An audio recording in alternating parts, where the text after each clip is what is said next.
नमस्कार बच्चों, आपका स्वागत है मेरा यूट्यूब चैनल मैथ्स विद अमर झा में। इस वीडियो में हम मिशन गणित के तहत क्लास 9th का दिनांक 12 सितंबर 2024 का वर्कशीट लेकर के उपस्थित हूँ।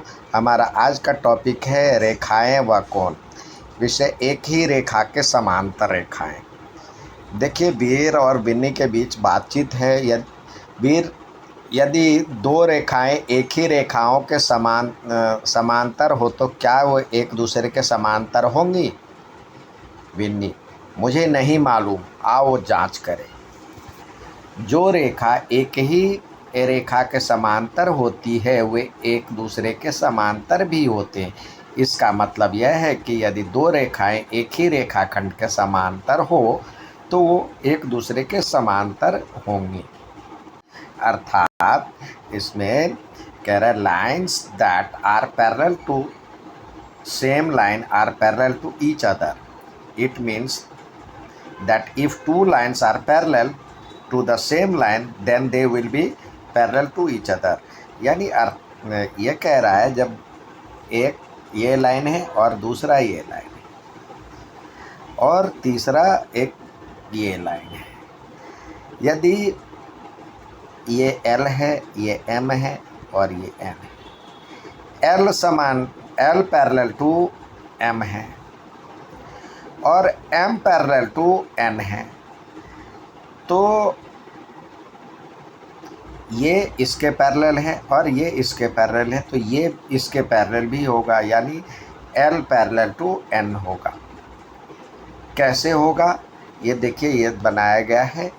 From the given figure we can say that a line M, ये एक लाइन M है, is parallel to R and N जो है N parallel to R है, यानी R के पैरेलल ये भी है और R के पैरेलल ये भी है। तो उससे हम देखते हैं एक ट्रांसवर्सल लाइन है, ये तिर्यक रेखा T है जो कि डिफरेंट पॉइंट्स पे इसको कट कर रहा है, जैसे एंगल बन रहा है। तो देखिए, जब M पैरेलल टू R है तो M और R में तो क्या हो जाएगा, एंगल 2 बराबर में एंगल 1 हो जाएगा। क्यों हो जाएगा? Corresponding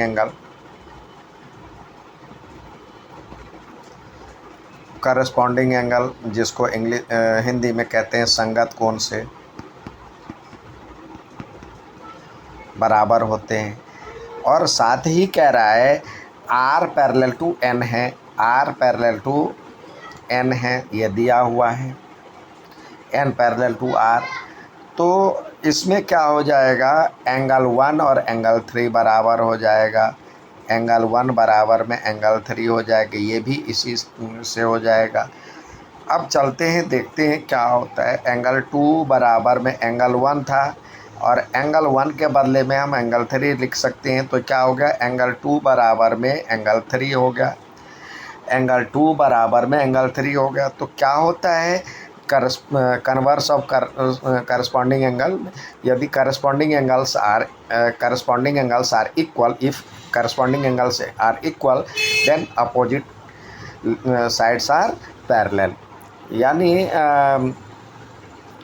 we say 2 and 3 are corresponding angles, they are equal to each other, तो we conclude that line M is parallel to N। तो इस तरह से हमने देखा M पैरेलल टू R है, N पैरेलल टू R, तो M पैरेलल टू N हो जाएगा।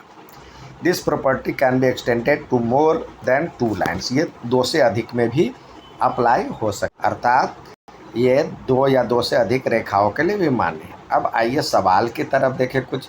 अब ये उदाहरण दिया हुआ है, देखिए चित्र में P और Q, ये PQ और दूसरा है RS, ये पैरेलल है और दोनों के बीच में इस तरह से कोण बन रहा है MXQ। ये 135 डिग्री दिया हुआ है, MXQ ये 35 डिग्री दिया हुआ है। तो MYR ज्ञात करना है, ये ज्ञात करना है। ये 45 डिग्री, ये 40 डिग्री दिया हुआ है, हमें ज्ञात करना है। कुछ फिगर इस तरह से पहले बना हुआ था, देखिए ये पैरेलल लाइंस हैं, और यहाँ से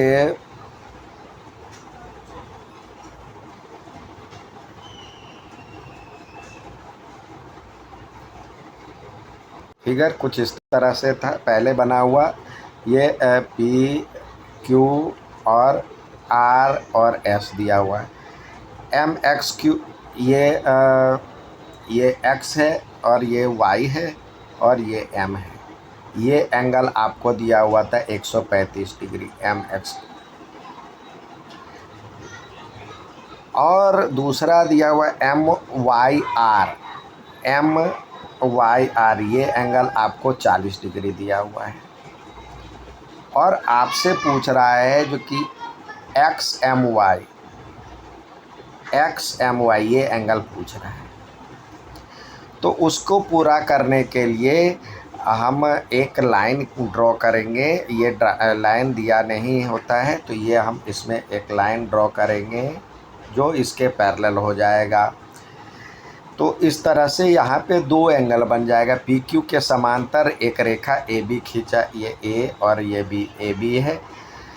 तो ये A B parallel to P Q, A B parallel to P Q हमने खींचा और P Q parallel to R S दिया हुआ है। तो इस तरह से A B parallel to R S भी हो जाएगा। अब चलते हैं ये एंगल और ये एंगल में क्या होता है। ये interior angle of same side हो गया, यानी एंगल एम एक्स क्यू, यानी ये एंगल की बात कर रहा है। और दूसरा ये एंगल प्लस में X Y B, X M B बराबर में 180 डिग्री हो जाएगा। और ये दिया हुआ एक्स क्यों हो जाएगा, मतलब interior angle of same side.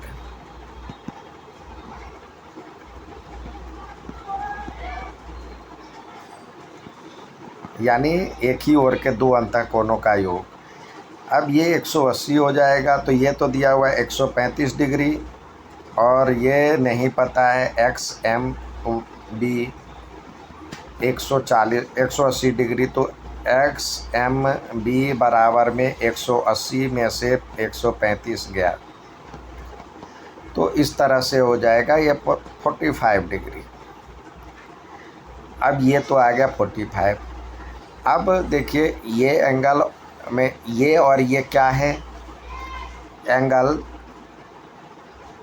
M Y are और बराबर में एंगल वाई एम बी।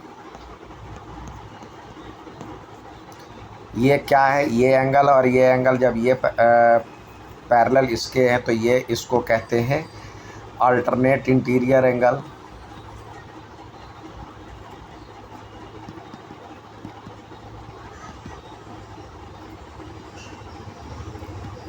ये बराबर होता है यानी एकांतर कोण।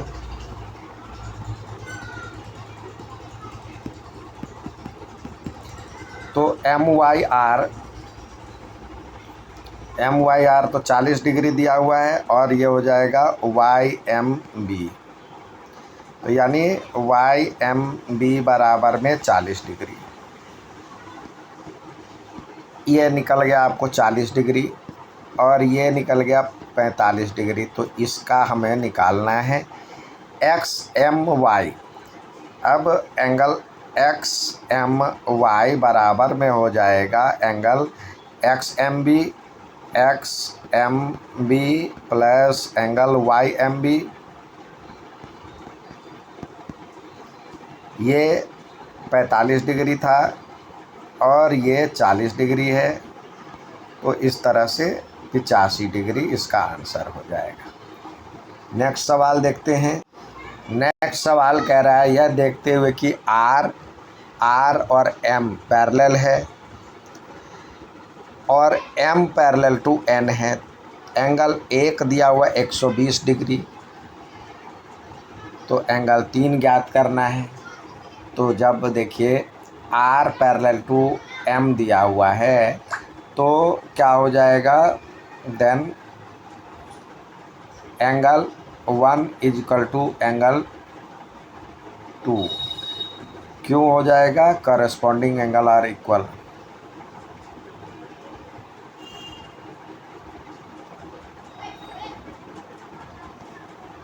आर इक्वल यानी संगत कोण बराबर होते हैं।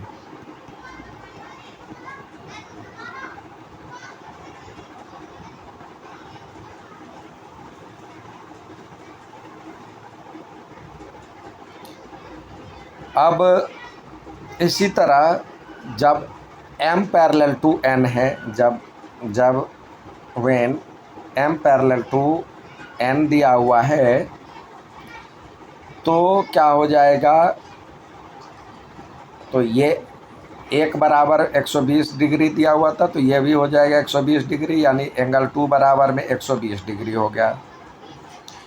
अब एंगल 3 की वैल्यू ज्ञात करना है, तो ये इस तरह से देखिए, ये m पैरेलल टू n है, m समांतर है n के, तो एंगल 2 बराबर में एंगल 3 हो जाएगा, ये भी संगत कोण से हो जाएगा।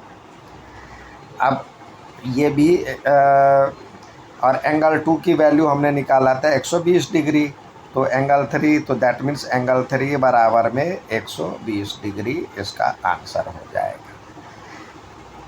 यही आपसे पूछा जा रहा था। उम्मीद है समझ में आया होगा। अच्छा लगे तो लाइक, सब्सक्राइब, शेयर ज़रूर करें। धन्यवाद।